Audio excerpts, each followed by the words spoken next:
Iran से जंग में इसराइल की फौज ने अपनी शिकस्त तस्लीम कर ली है, हार मान ली है और उसकी जो टॉप मिलिट्री ब्रास है, फौजी क़यादत, वो गायब हो चुकी है। इसी के साथ साथ जो फौजी थे, जो बहुत अरसे से एहतजाज कर रहे थे कि वो बेमौत नहीं मारे जाना चाहते, वो भी अब मंजर आम से गायब हो गए हैं। और अब पता ये चल रहा है आहिस्ता आहिस्ता कि टॉप मिलिट्री ब्रास तो अपने स्पेशल बंकर्स में चली गई है, ज़मीन के नीचे बहुत ही प्रोटेक्टिव एक लेयर के अंदर, और उनके जो फ़ौजी हैं वो भी उन बंकर्स में चले गए हैं जो ज़ेर ज़मीन बनाए गए थे, ताकि वो कभी किसी मौके पे जाके अगर उन्हें छुपना पड़े तो वो छुपें। लेकिन वो इसलिए नहीं बनाए गए थे कि वो मंजर आम से ही गायब हो जाएं और अपने लोगों को बेवार व मददगार छोड़ दें और दुश्मन से जो भी उसके पास हमला आवर हो उससे लड़ने की कोई उनमें सलाहियत ही ना हो और वो एकदम भाग जाएं। तो अब वो बंकर्स में चले गए हैं। फुटेजेस आ रही हैं, बहुत सी तस्वीरें ऐसी आ रही हैं जिसमें इसराइली फ़ौजी जो हैं वो दुबक कर बैठे हुए अपने बंकर्स के अंदर और मुख्तलिफ दुआएं मांगते हुए नज़र आ रहे हैं और बहुत से ऐसे मजहबी गीत गा रहे हैं जिसमें उनका गम छलक रहा है और ये बात आया है कि उनके दिल टूट चुके हैं और उनके दिलों ने इस बात को पे उनको यकीन दिला दिया है कि अब जो हालात हैं वो उनके हक़ में नहीं हैं। ईरान जो है वो पूरी तरह गालिब आ चुका है और इसराइल जो है वो अपनी तमाम क़ुव्वत के साथ तबाह हो चुका है और अब उसके पास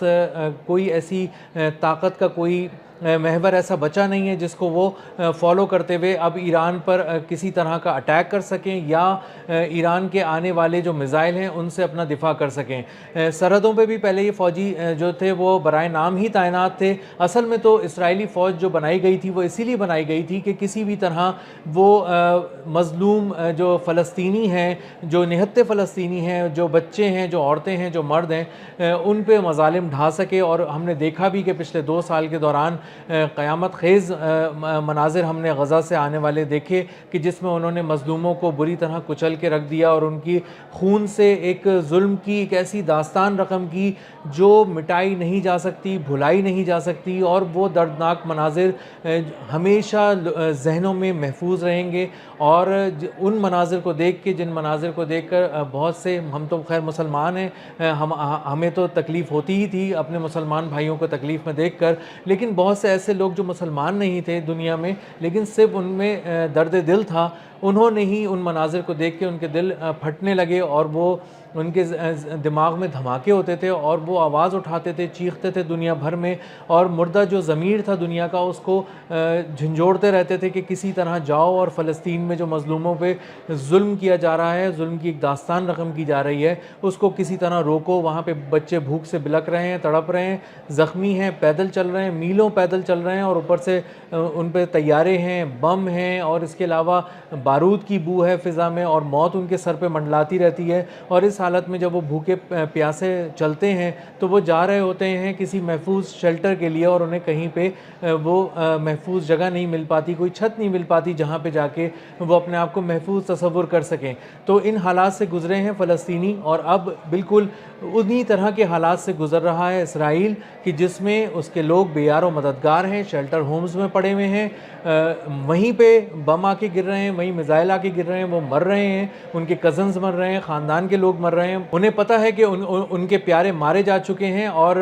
वो अब उनसे दोबारा नहीं मिल सकेंगे और ये चीज़ उनके दिमाग में मुसलसल एक ऐसा दबाव, उनका ज़हनी दबाव उनके दिमागों पे आ चुका है जिसके बाद अब वो नफ्सियाती मसाइल से दो चार हो रहे हैं। अब जब वो बाहर देखते हैं तो उन्हें अंदाज़ा ये होता है कि कोई मल्टी लेयर जो डिफेंस सिस्टम था जिस पे बहुत नाज था इसराइल को, वो सब जब वो बाहर देखते हैं इसराइल के शहरी तो वो तबाह हो चुका है, सरहदें बराए नाम रह चुकी हैं, रह गई हैं उसकी और फ़ौजी कहीं नज़र नहीं आ रहे। फ़ौजी अपने बंकर्स में छुपे हुए हैं,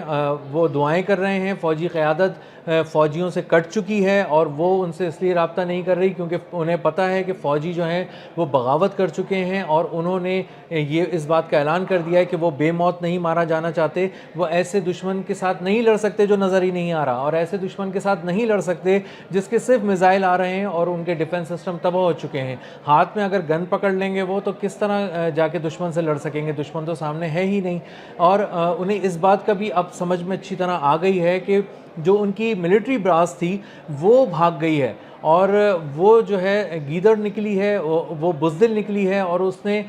لڑنے کے بجائے بھاگنے کو ترجیح دی ہے، اور وہ بھی اس لیے بھاگ گئی ہے کیونکہ جو ان کا سب سے بڑا گیدڑ تھا، چیف گیدڑ نیتن یاہو، وہی بھاگ گیا ہے، اور وہ اب کہیں نظر نہیں آ رہا۔ اس کے مرنے کی اطلاعات ہیں، اس کے زخمی ہونے کی اطلاعات ہیں، اس پہ قاتلانہ حملے کی اطلاعات ہیں، اور وہ اس کے مسلسل فضاؤں میں اڑنے کی اطلاعات ہیں، اور کبھی اس ملک سے دوسرے ملک جانے کی اطلاعات ہیں، اور کبھی کسی خاص ایئرپورٹ پہ اترنے کی اور وہاں سے اڑان بھرنے کی اطلاعات ہیں، لیکن کوئی پبلک اپیرنس نہیں ہے، کوئی میٹنگ نہیں ہے فوجی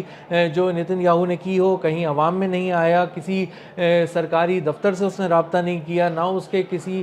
دفتر نے اس طرح کا رابطہ کیا ہے جس میں کوئی نیتن یاہو کا پیغام دیا جائے، سوائے اس اے آئی جنریٹڈ ویڈیو کے جو کل ریلیز کی گئی، جس میں جو مورال بلند کرنے کے لیے کی گئی تھی، لیکن وہ تو الٹی پڑ گئی کیونکہ لوگوں نے اس میں دکھا دیا کہ کس طرح ایک جعلی نیتن یاہو اے آئی جنریٹڈ ویڈیو کے ذریعے قوم کا مورال بلند کرنے آیا ہے، جس میں وہ ہاتھ لہراتا ہے تو اس کی 6 انگلیاں نظر آتی ہیں، اس کے ہاتھ کی جو موومنٹ ہے وہ بتا رہی ہے کہ یہ ویڈیو جو ہے وہ اے آئی سے بنائی گئی ہے، اور یہ جعلی ویڈیو ہے، اصلی ویڈیو نہیں ہے۔ اور اصلی ویڈیو بنانے، اور اس سے زیادہ اس بات کا بھی